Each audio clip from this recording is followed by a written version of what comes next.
Hi అందరికీ, అందరు ఎలా ఉన్నారు? నేనైతే ఈరోజు అయితే మార్కెట్కి అయితే వెళ్ళినా, ఎందుకంటే ఇంట్లోనైతే కూరగాయలు అయితే ఏం లేవని మార్కెట్కి వెళ్ళినా. కానీ మార్కెట్లో మాత్రం ఎంత రోజు మార్కెట్ నడుస్తూనే ఉంటాయి, కానీ మస్తు రష్. అసలు ఏం మంది ఉన్నారు అసలు మార్కెట్లో. ఈ కూరగాయలకు రేట్లు పెరిగిపోతూనే ఉన్నాయి, మార్కెట్లో అసలు రష్ పెరిగిపోతూనే ఉంది. ఒక్క ములక్కాయ కట్టకి 70 రూపీస్ అంట. వాళ్ళు వచ్చినాయి 5, వాటికి 70 రూపీస్ అంట. ఇక పచ్చిమిర్చికి అయితే 90 రూపీస్ కేజీ అంట. వాళ్ళు డైరెక్ట్ అయితే మస్తు అంటే మస్తు రేట్లు ఉండిపోయినాయి. నేనైతే ఎప్పటికైనా తీసుకొచ్చి ఒక 10 డేస్కి అట్లా సరిపోయేదానికి తీసుకొచ్చుకునేది కదా.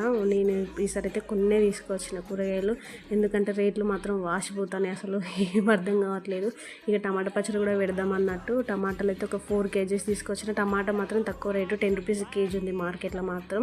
నేనైతే అవి పండు అనేది ఇవి అయితే ఇంతకుముందు పాతాయి, అవి అన్నీ కొంచెం పండు అయితే అన్నీ తీసేసి పచ్చడి చేద్దాం అన్నట్టు నేను పండు అయితే అన్నీ కొన్ని పక్కకు పెట్టేస్తున్నా. అవి ఇక ఆలుగడ్డలకైతే ఆలుగడ్డ 60 రూపీస్ కేజీ అంట. ఏమన్నా రేట్ ఉంది కదా అసలు. అమ్మో, అసలు కూరగాయలు కొనాలంటేనే భయం అవుతుంది.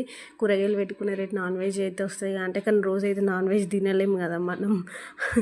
అట్లా అని నేనైతే పండు టమాటాలను అయితే అన్నీ తీసి పక్కకు పెడుతున్నా. అసలు మార్కెట్కి వెళ్ళాలంటేనే వామ్మో భయం వేస్తుంది. ఇంకా మార్కెట్లోనే అంత రేట్ ఉంటే ఇంకా బయట మన ఊర్లలో మాత్రం ఇంకెంత రేట్ ఉంటుందో ఊహించుకోండి మీరు. మీరు తీసుకునే అంటే ఊళ్ళలో తీసుకునే వాళ్ళకైతే ఖచ్చితంగా తెలుస్తుంది ఎంత రేట్ ఉంటాయో అని.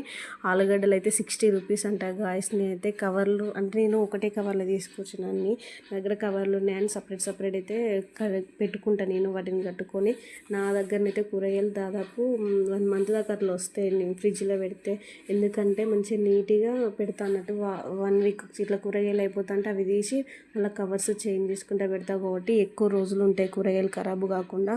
ఇక లెమన్స్ అయితే చెప్పలేము, ఒక 1 మంత్ కాదు 2-3 మంత్స్ అయినా. గుత్తి వంకాయ కూడా తీసుకొచ్చి 15 డేస్ అయితే అంది గాయస్, కానీ దానైతే కర్రీ చేయలే, అట్లనే పెట్టిన. నేను ఎక్కువ గుత్తి వంకాయ చేస్తాను, నార్మల్ వంకాయ కర్రీ అయితే వండను.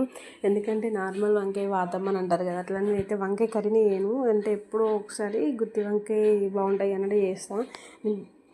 బీట్రూట్ కూడా 15 డేస్ అవుతుంది గాయస్ తీసుకొచ్చి. బీట్రూట్ కూడా అలానే పెట్టిన. అంటే మేము ఎక్కువ యూజ్ చేస్తాం బీట్రూట్, క్యారెట్, దోసకి కీర దోశ ఎక్కువ యూజ్ చేస్తాం. ఇక నాకు ఫేవరెట్ కర్రీ అంటే కాకరకాయ కర్రీ అంటే ఫేవరెట్. అసలు ఎన్ని రోజులు పెట్టినా వద్దనకుండా తింటా కాకరకాయ అయితే నేను. అంటే నీకు నాన్ వెజ్ ఎక్కువనా అంటే చికెన్ మటన్ ఎక్కువనా కాకరకాయ అంటే కాకరకాయ ఎక్కువ అని చెప్తాను నేనైతే. అంత ఇష్టం కాకరకాయ అంటే. ఉల్లి పొరకనైతే నేను ఓన్లీ ఎగ్ కర్రీలే చేస్తాను. ఉల్లి పొరక కూడా తీసుకొచ్చి 15 డేస్ అవుతుంది, కొంచెం వాడిపోయినట్టుంటే అది తీస్తున్నాం. ఓన్లీ అంటే ఎగ్ కర్రీలే చేస్తాను నేను. వేరే కర్రీస్లలోనే ఉల్లి పొరక అనేది వెయ్య. మా సైడ్ అయితే ఉల్లి పొరక అని అంటారు, మీ సైడ్ ఏమంటారో కామెంట్ చేయండి.